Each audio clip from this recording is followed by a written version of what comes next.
Hey guys, I'm Chris. And I'm Cranky Mike.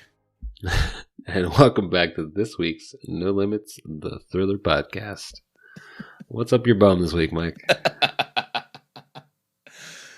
Well, I had a great time recording with you and Tyler Boer, great friend of the pod.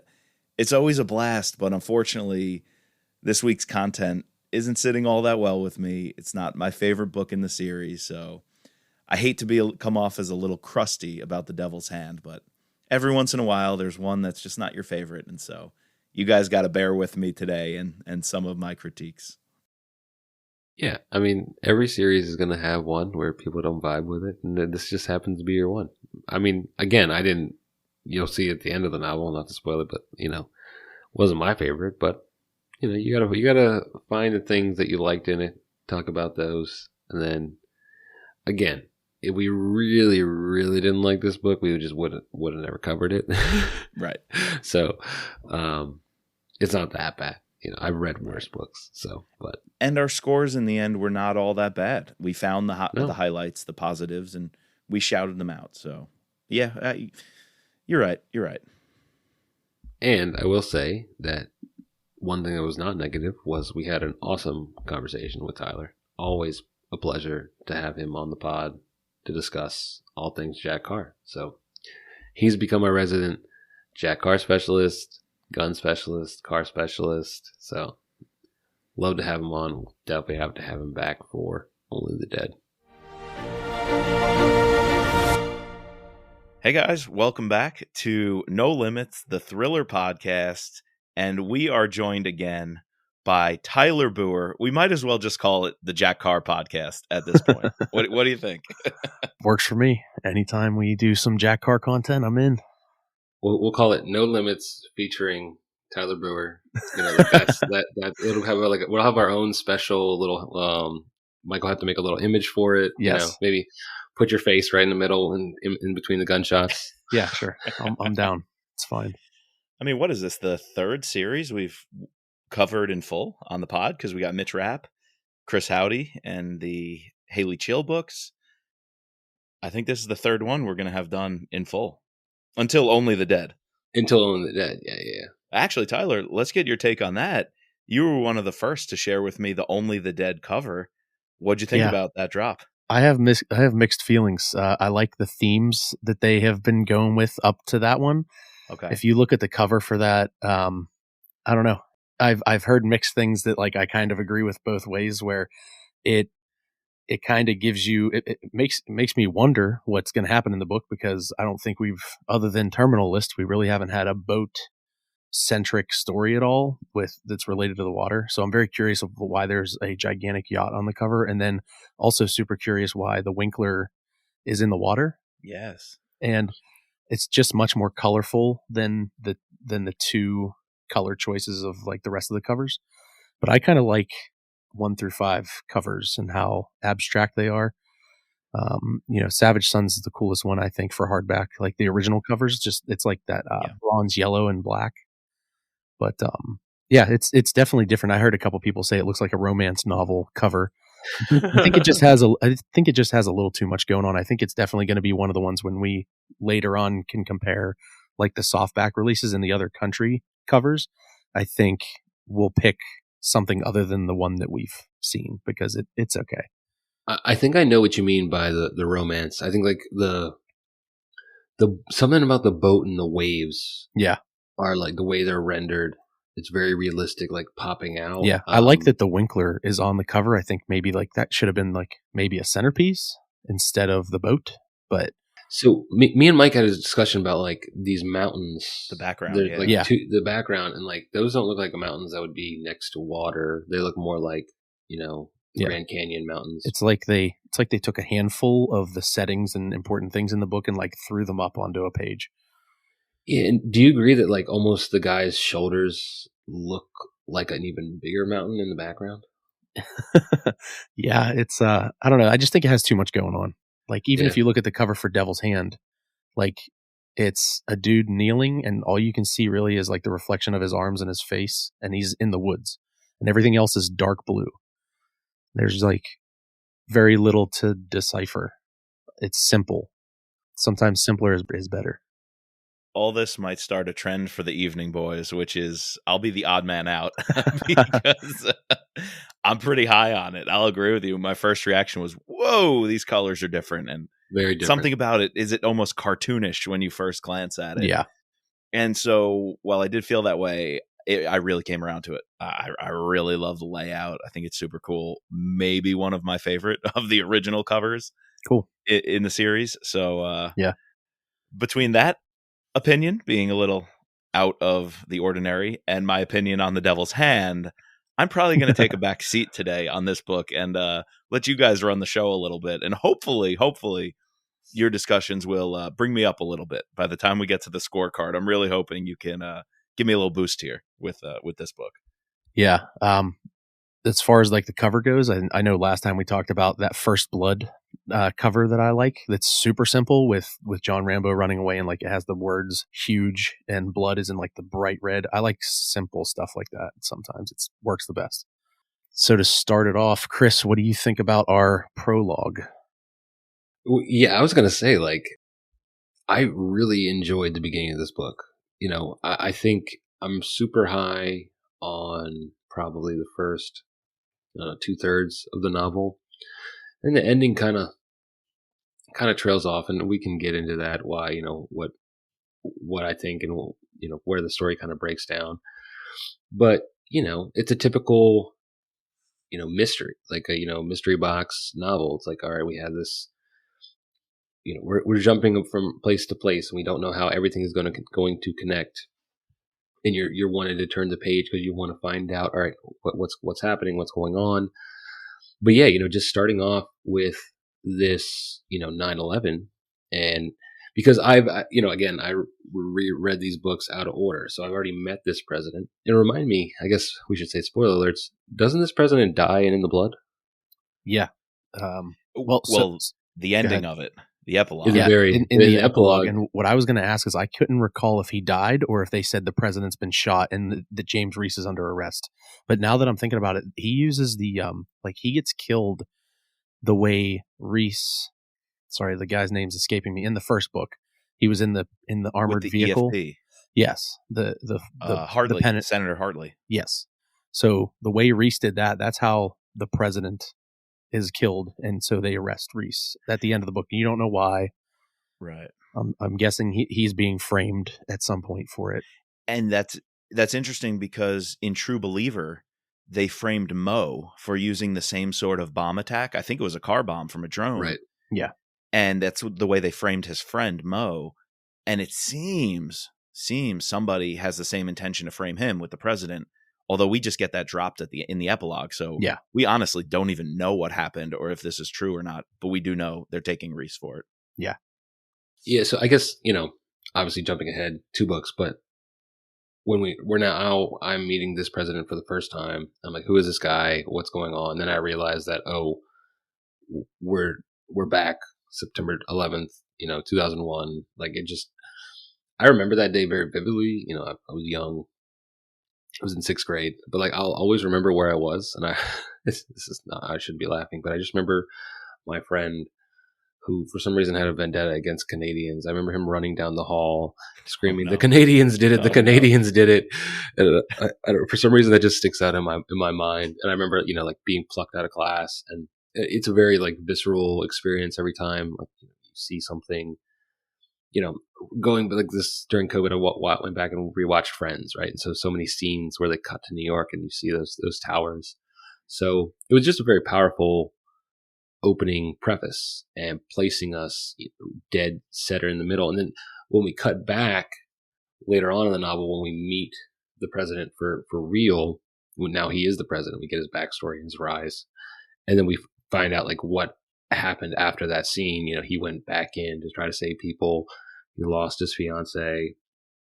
It's pretty powerful. I don't know. I really enjoyed his backstory, learning about him. It made me like him. I feel like I really liked this president. And then when I think about that, oh shit, he's gone. Like after 2 books, like that kind of sucks. But actually, just the very next one, in the blood.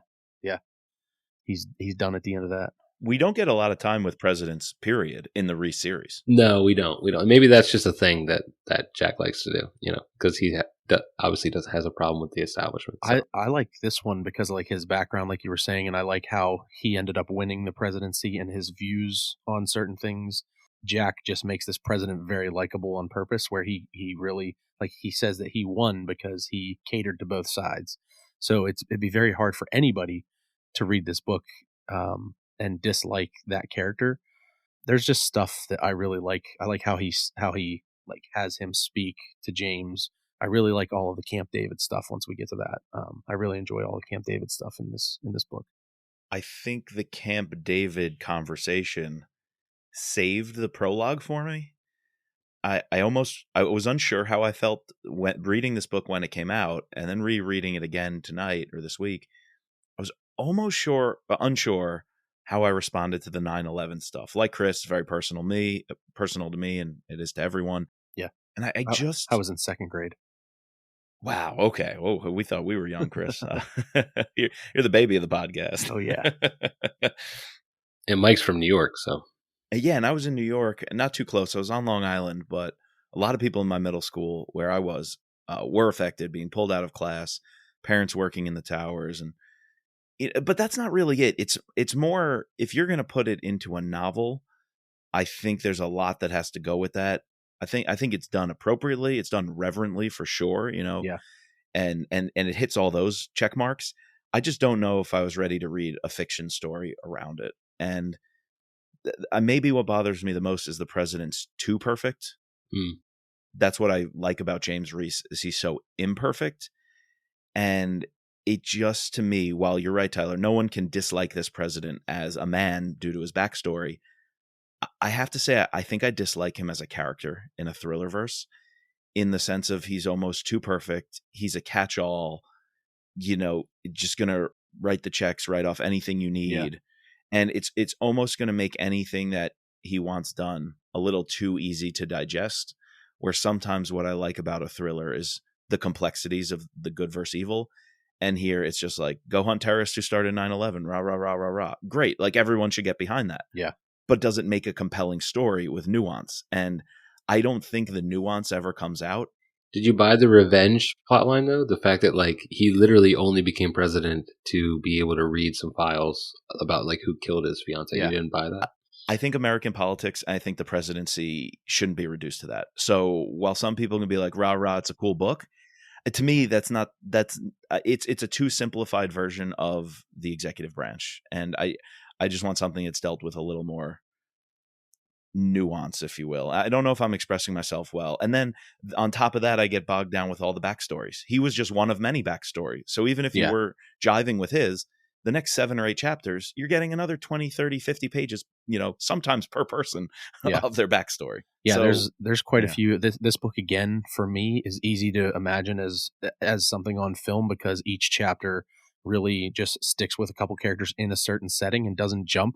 Like, when it jumps, you're in the next chapter.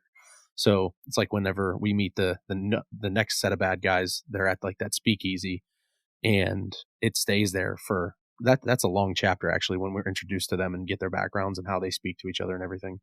The senator and the military guy. Yeah. And in the prologue, I like how at first, like, you're with this character, you realize I can't recall if they tell you it's 2001, but it's definitely not current. And they don't tell you, but you get it because, like, texting is new, and like, texting is new, and then you don't quite realize that they're in New York until it happens, and so like it's kind of like a bit of a shock, which I like. I think if they would have said like a Tuesday morning in September in 2001, and I think that would have like taken away like some of the build up and suspense. The reveal, the reveal, I think, really is served well by the surprise almost that it's 9/11. But yeah, I think I agree a little bit with Mike about the president being too perfect, and he doesn't quite belong in like a thriller verse. But the good news is he's only around for 2 books. So well, and now that Mike brought that up, it kind of makes sense as to why he's, I guess why Jack thought he's so easy to get rid of, because you can obviously tell throughout this entire thriller novel what Jack's mindset was during writing this, right? COVID's happening. Everything that happened post George Floyd is happening. Yeah. Those are two major influences that he injects into the story, into this thing. So he created this ideal. I don't want to piss off people, but sort of the antithesis of what, the current president at the time could have been, even an antithesis of what our current president is right now, sort of stripping down and getting away from two old, imperfect men to like someone who is young, an ideal candidate that can, again, play the both sides of the party. Maybe I don't want to. This would be an interesting question to ask Jack: is why he created. Why did he make him a Democrat? Why did he make him? This guy from California. Like, what was his mind thinking in the creation of this character? Or if he even thought about that kind of stuff. Yeah. I feel like it was a balance between wanting to be so super real, because just look at all the research Jack put in, and then the author's note at the end, and even the author's note in the beginning, which are always slam dunks from Jack. Yeah. His books are obviously real, well researched, and things about like the Marburg variant were real. And so many other parts of this were so real. And then to basically have a cartoon of a president who feels so unreal. And I can't see anything about him and his backstory being honest to the real world. I was caught between these two worlds of some of the drama seems really real, but some of the characters seem cartoonish. Yeah. For me, he's cartoonish until you get to Camp David and he talks to James. And I think I'm with Chris too on this, that that man had a goal and was driven basically to get his revenge. And we know what that feels like in this series because of James. Yeah, he wants to get revenge his way, which is this. He's playing the long game. He's playing the long game, whereas James did not. James was action right now, revenge like tomorrow. And this guy's playing the long game to get his revenge back. So that's why that's where I kind of like him. But I definitely get what you're saying when you say he's a little bit unbelievable and too perfect, and he doesn't quite belong.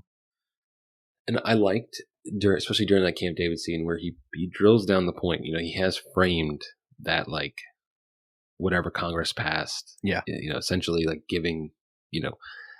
And Ray Porter, and obviously it's written this way, Ray Porter has to read that line 4 times in that chapter and sort of drive it home. And then it's that's never brought up again. I think at one point Vic Rodriguez says the president's assassinating American citizens on foreign soil. But we've set this precedent. Obviously he thinks he's acting in the parameters of the law. And I liked how it framed it in real life. All right, circumstances, James, you can do this because of this. But then I felt like that was never followed up on. And again, it's one of the ending loose ends that I didn't quite jive with. Mike, on your points of research, as a scientist myself, I'm not a virologist, I'm not a epidemiologist, but I know science, and I thought it was pretty viable, pretty believable. I've read of a lot of novels where they do not get this right. I guess we can get into my Chris's science quarter later.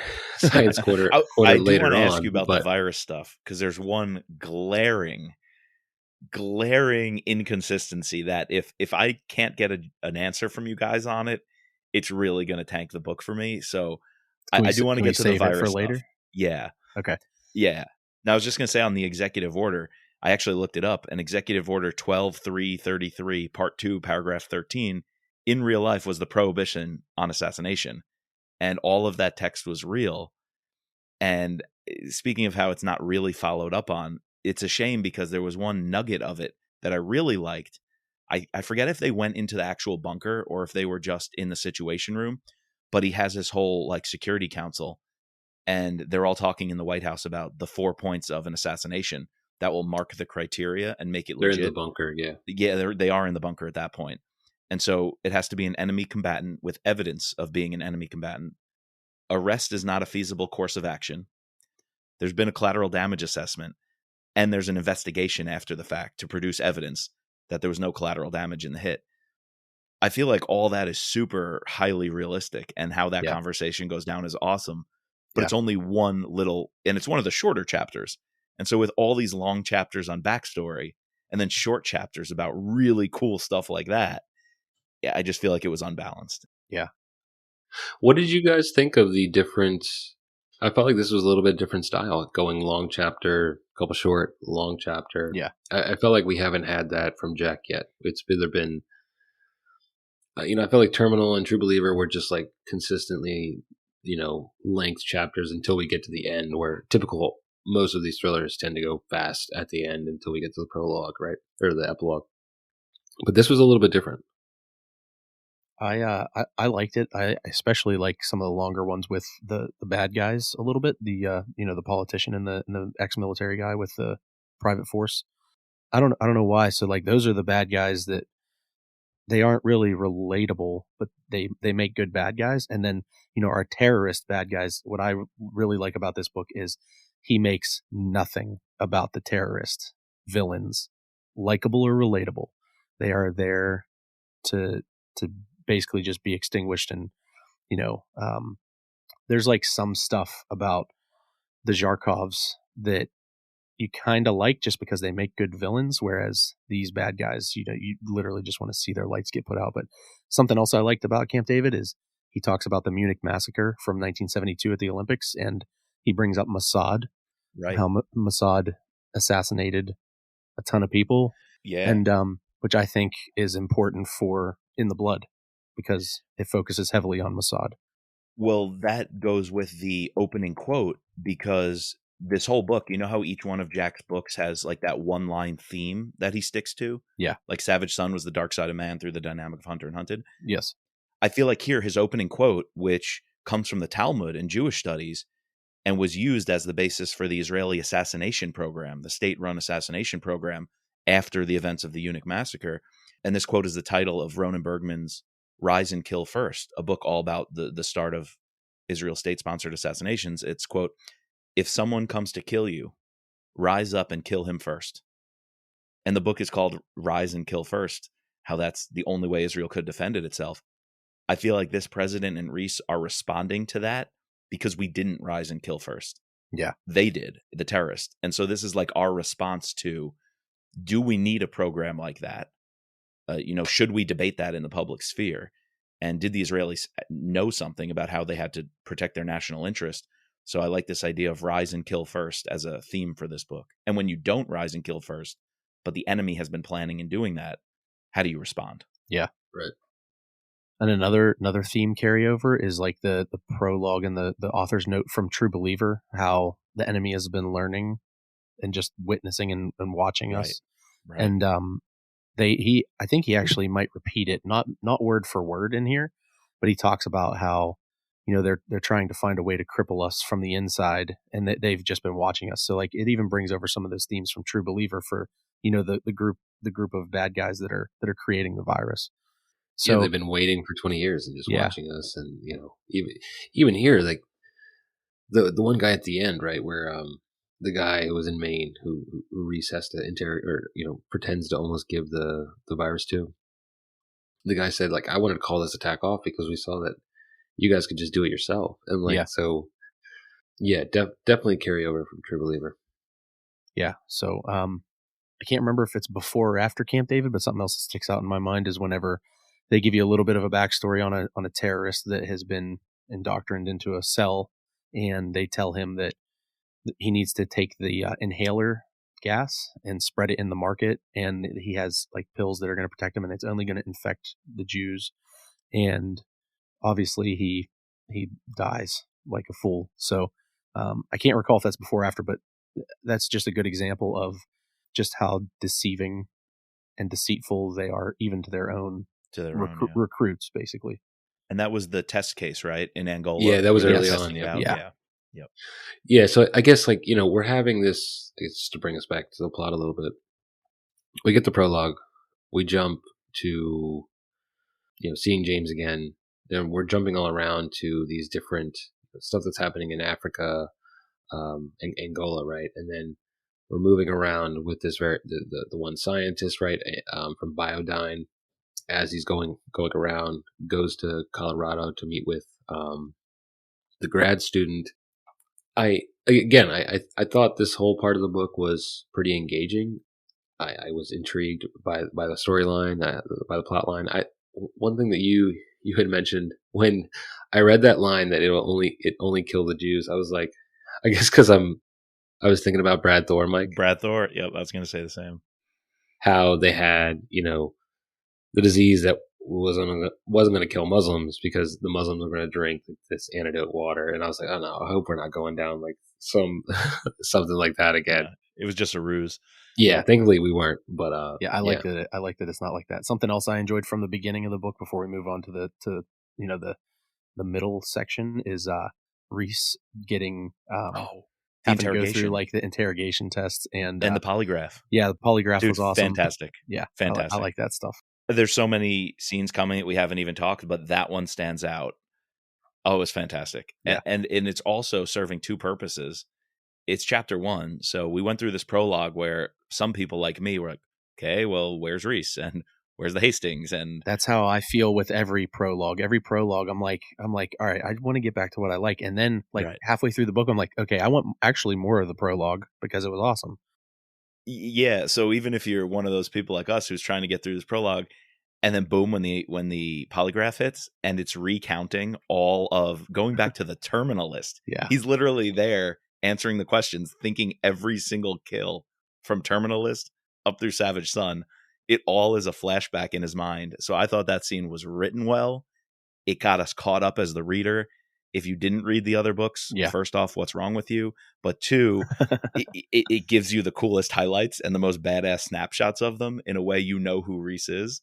And you even see Vic Rodriguez going through the results, and it's like false negative or whatever, or true possible confirmed. deception. Yeah, possible deception. So you know when he's lying truthful, and whatnot. Conclusive or deception indicated. Yeah, and then Vic signs it anyway. It's fantastic. It's a really cool way to, have a a catch up the reader chapter or catch up the reader paragraph. Like it's an inventive way that I haven't seen before to like you have to, obviously it's then sprinkled out a little bit throughout the rest of the novel, but getting it right in the first chapter is a cool way to bring people up to speed. And I definitely enjoyed that chapter, especially the way listening to it on audiobook, the way Ray Porter reads that was pretty perfect. So it might be my favorite chapter in the book.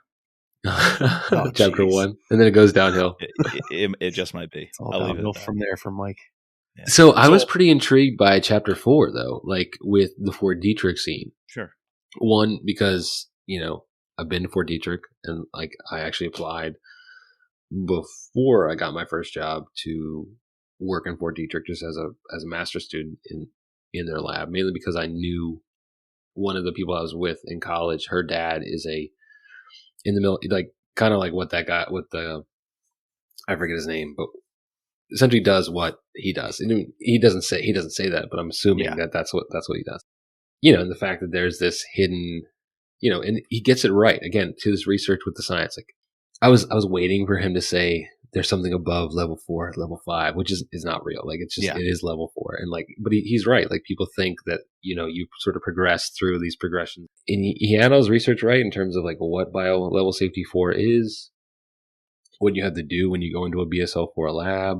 It was to a T. He definitely did his research with that. But then the fact that there's this hidden compartment where they go do, essentially on what is called, it's a terminology used in genetics to where you gain of function mutation, essentially gain of function mutational research in order to weaponize these things, not to fight against it, but to actually use them. Yeah.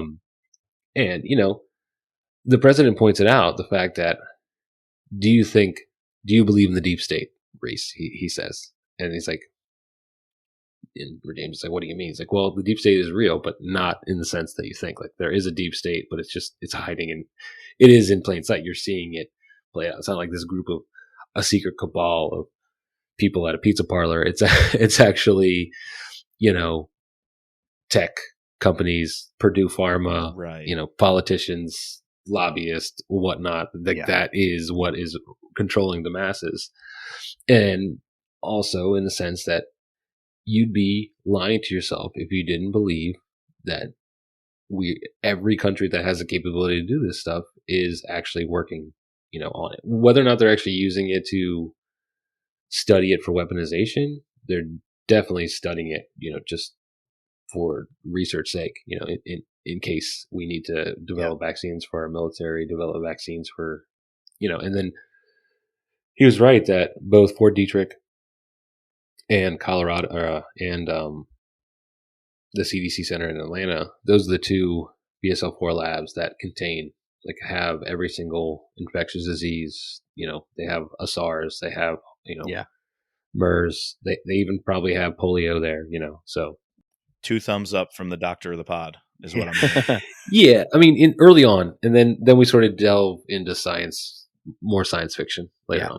Which only last 2 things I wanted to say for this section of the book was I really liked at Camp David whenever the president asks James, "Why do you think I picked you for this?" And he realizes because I've done this before. He did a list himself before, and so that's the answer why. I just like how the line's delivered, especially when Ray Porter reads it. And then the other thing I wanted to say was Jack was researching this topic before COVID hit. Right. And like this was all already going to happen. And then plus on top of that, all the George Floyd stuff is threaded in. But this topic was not selected because of COVID. It just happened to happen like that. And he was saying like he needs to watch what he writes about because like the Ukraine and Russia war was in True Believer, or at least talked about or discussed in that book, and stuff like that keeps happening. And he keeps saying that he needs to watch what he writes about. So I thought that was funny. Yeah, and Ty, since you haven't gotten into it, the same happened with Kyle Mills and his Mitch Rapp series. Oh yeah, I think it was, when did Lethal Agent come out, Chris? Wasn't it just like 6 months or so before COVID?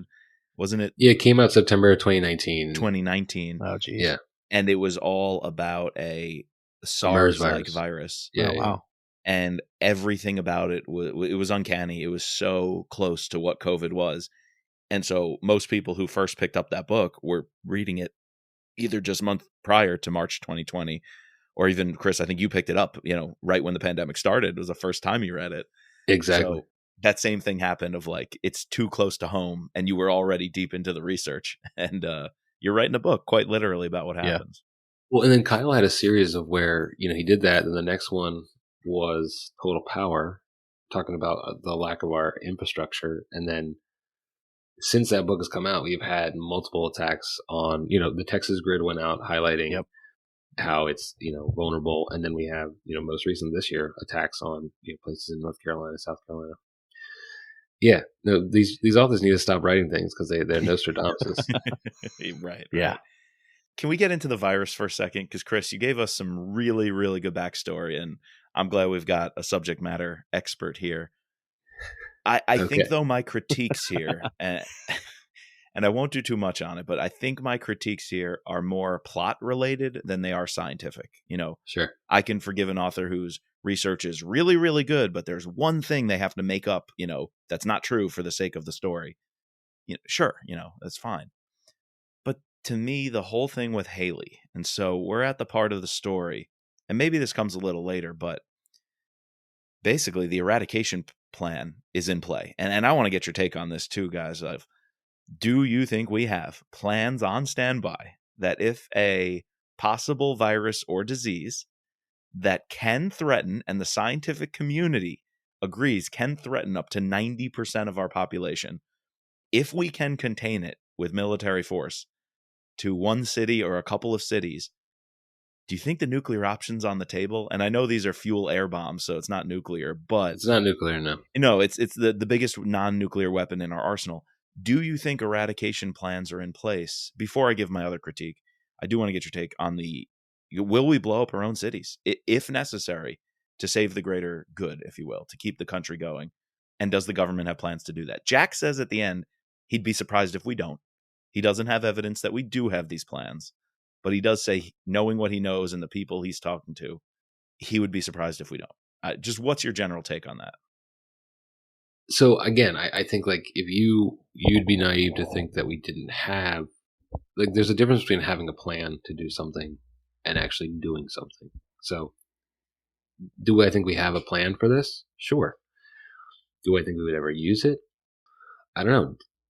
Do you think people in like 1945 ever thought that we would drop a nuclear bomb on another country? Yeah. So I think people in Japan would say, yeah, sure, we probably would. I think it has to get really bad.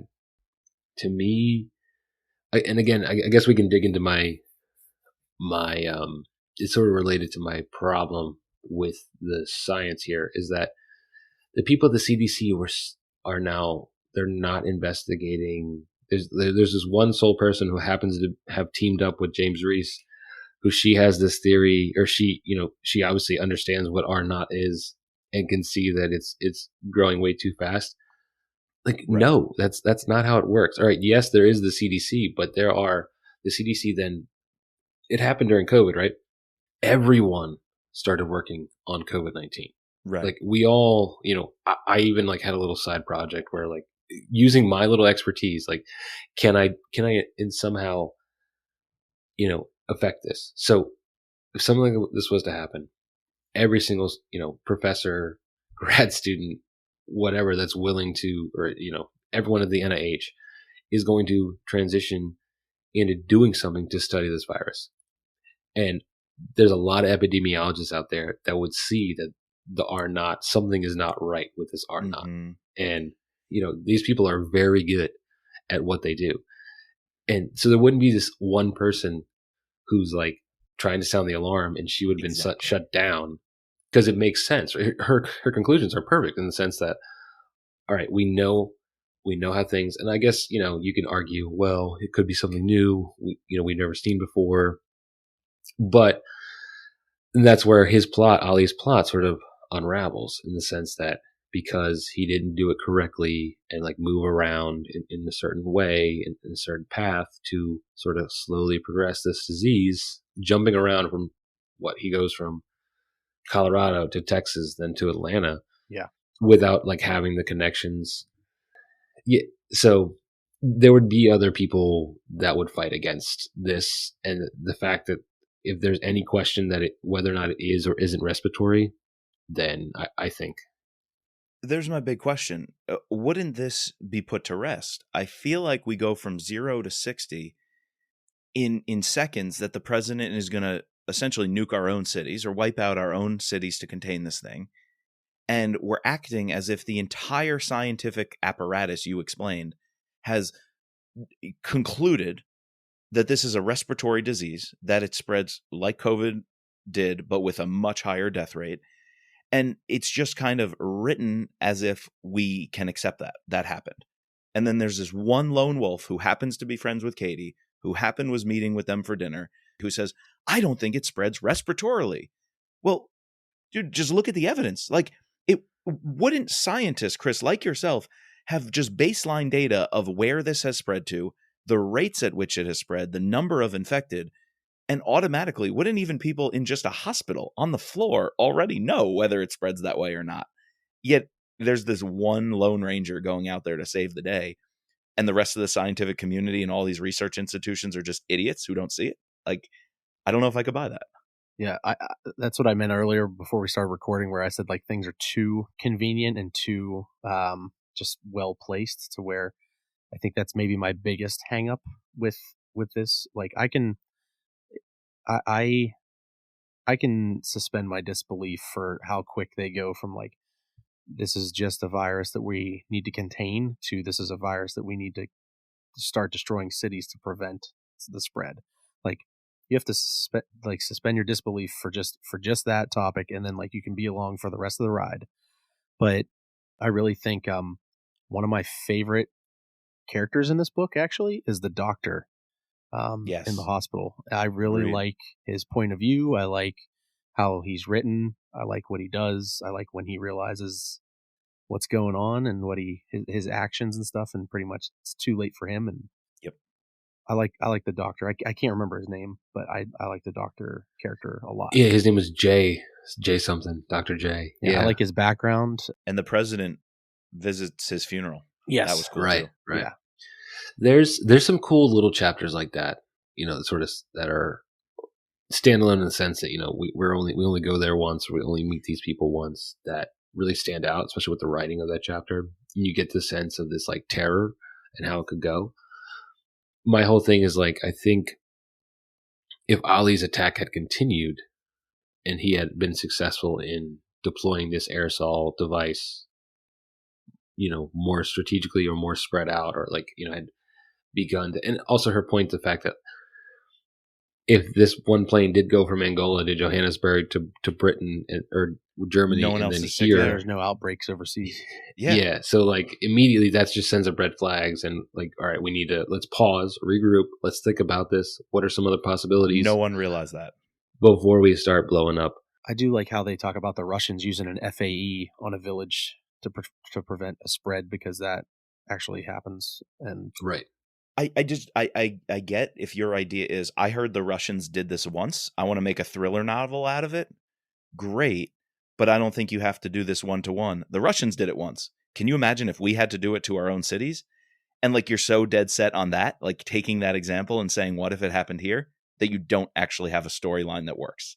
Like, it's cool when authors do those kinds of things, but it still has to work in the universe and be realistic. And nothing about this attack rang true to me in how it was being analyzed and dealt with and thoroughly handled. All right, let me pose this question, Michael. What if, let's say what if Jack had written that the virus, they were somehow able to essentially make the most deadly, if you turn a hemorrhagic fever, turn an Ebola-like virus in and give it the permissibility, spreadability of like a COVID-19, it literally is the greatest killer ever. Yeah. I'd be scared shitless. What if Jack had written a story like that, and like James had to stop it? I don't know how you stop it. And that point, we are getting into this more science fiction-y type thing.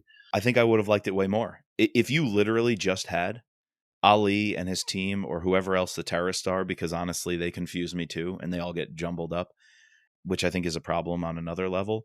If somehow they either contracted or co-opted or had someone who was so good at science who made that for them, or they hijacked some sort of research lab or were secretly infiltrating it or whatever, and they had a way to make the disease exactly what keep people like you and me up at night, thinking what COVID could have been, or what Kyle Mills has told us, this next one's coming. This was not it. There's a bigger one. If it was that, I would have liked this book more, instead of terrorists trying to fake it and then pulling the wool over our eyes so freaking easily to the point where we blow ourselves up over it. I would have rather had a real life attack that could have happened that way, that maybe was happening that way, and then when the hero steps in to solve it or contain it, even better. But I think that would have been a better story. Yeah, I mean, I don't know. I agree with you. It's like, oh, this is a cool idea. Let me figure out a way to work that into the book. But if you anyway, honestly, I'm not supposed to bring you guys down. You're supposed to bring me up. So sorry. But if you get rid of this like threat of, just the fact that there's this Ebola virus, on U.S. soil that's like killing a lot of people. It's blood contact. It doesn't matter. No, but he was able to aerosolize it. So yeah, that's what I'm saying. If he had like a bigger cell, that you got to go to HVAC systems then in a skyscraper or something, like, you have to do something more believable than spray it in a mall food court. Yeah, and they had like let's say they had 100 different cells, right? 100 different cities across the United States that deposited this both at hospitals and in shopping malls all at once, and you're like, holy shit! And then we're ramping it up again. You'd have to hit other countries, because it wouldn't make sense. That's not a cell anymore. That's an army of people. Yeah, true. And you're making a whole different story, Mike. No, yeah. I think you got to go there though. I think spraying it in a few cities at a couple of malls or whatever, and you all of a sudden from that jump to this thing's going to kill 90% of our country does not make any complete sense. But if you have 30, 40, 50 major of your cities hit at once with a couple hundred to a couple thousand in the hospitals, raise the alarms. Like, what the hell is going on? Couple of cities because it was sprayed in a mall. I think I prefer it being a trick rather than real, because I think if it's real, like, come on, this is James Reece. Like, I understand he's the action hero, he's the main character, but if it's real, he's going to need more than this CDC chick to make it happen. No, he'd need if someone to come up with a vaccine, right? If it's a trick, not only can he out him with the help of his people, he kind of outsmarts them, or at least figures out the mystery. That's another thing I like, especially about the first book, is that there's a mystery aspect to it. once he figures it out, then it's like game on, and he can kind of outsmart them, but he can definitely outfight them every time. So I think it being a trick, it needs to stay a trick. I think if it goes real, I think it's above James Reese's head a bit. All right, I buy that. Okay. It was a weak trick. Although, let me give you this angle on it. The trick part was good in the sense that it drove a wedge between people in our society. You know, the way social media, we're tearing ourselves apart. And conspiracy theories, yeah. So if the terrorists do hit us with a trick that in the end is not that deadly, but that wasn't its intent. Its intent was to further divide the nation, based on bullshit. I'm okay with that angle of it. So here's one of my favorite, I got the quotes. One of my favorite quotes from the book, which if this was explored just a little more, I agree with you. The whole trick aspect of the terrorist, pulling one on us could have worked, where you turn our greatest strength against us. And that's the freedom of speech. And so Ali says, quote, Ali loved the power of a free press. Its power was amplified when everyone had a voice. Theories without a foundation in facts or basis in reality could take flight and go viral. No barriers to entry, no editors, no fact-checking. Or if there was fact-checking, it couldn't be trusted. Fact-checkers had biases and agendas too, after all. The loudest voices dominated the chaos. That was social media hysteria. And all of it contributed to the chaos. Suppression and censorship only fueled the flames. I think if you lean into that angle, you lean into the protesters instead of just, Reece and whoever is driving an SUV through a protest that just happens to stop them. And they run over some people and they're getting shot at and they get out of this protest. If you moved into those protests nearly causing a civil war, or even so much as some fake news about this goes so viral that people start doing ridiculously crazy stuff around the country. It was kind of cool when the tanks were standing off against the population and the people weren't going to stand for the containment any longer. Yeah. And were we going to have to mow down a line of protesters who were simply people saying, I have the right to leave my city or go around my city or be where I want to be. And that was really cool, but it was a short snippet. The free press. Have you seen The Last of Us? No, yes. I want to. Oh, it's so good. I've heard. I love the games, and the show is incredible so far. Yeah, my buddy I was actually, games. Chris, after we were done recording, I was going to ask if you had watched it. No, definitely watch The Last of Us, Mike, and we can talk. But okay, can't we lean into that kind of stuff here though? Or even like what Kyle Mills did. He had that podcaster Jed in Total Power, basically narrating people using social media and podcasts through a crisis, and he was the voice that the people listened to, not the government. And so we're leaning into too many angles here that get drowned out when they were really cool concepts. They come off as half-baked.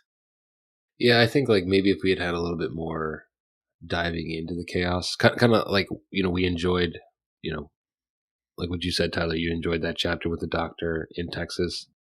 If we had maybe a family in Aurora, or someone in Atlanta as they're going into a house, or even getting the perspective of someone who's a neighbor of that guy, of the guy in Denver, right, who's seeing James walk up in a hazmat suit to this house, right, Yes. and then comes out with a bloody guy in a hazmat suit.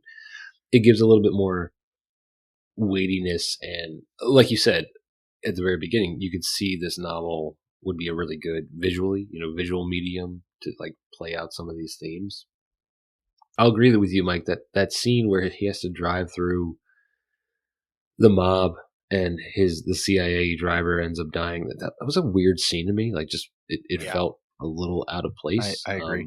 It was just there because of 2020. It was relevant at the time, so let me throw it in. Yeah, I guess. Yeah. And Jack did some really good things on Fox News and whatnot, talking about how to protect yourself and your family in a protest. So the fact that he could write about that in a thriller and we could hear from his point of view what the characters would need to do is amazing. Just why there? It just didn't work at the time and place for me. Yeah. I agree. It's a little out of place. All right. Thank you guys for checking out our podcast on The Devil's Hand. Maybe you're like a Tyler, maybe you're like a Mike, or maybe you're like me, just in the middle, The Goldilocks. The Apostle on Brad Thor pod, and Sleeping Bear by Connor Sullivan on this pod. All right. Yeah, go check those out. Get ready. Do your homework. Do your homework, people. Yeah, those will be our next 2 books we'll be covering between now and hopefully the first part of February. A lot of reading we got to do here, Chris. Yes. All right, we need to thank our patrons. Our special operator, Sherry F., our special agents, Daryl, Kevin, George, Matt, Dawn, Dennis, Peggy, Catherine, Ray, Bridget, Jeff, and Mark. Please subscribe, rate, and review using your favorite podcasting platform. You can find us online at Thriller Podcast or on our website at thrillerpod.com. And as always, slow is smooth, smooth is fast.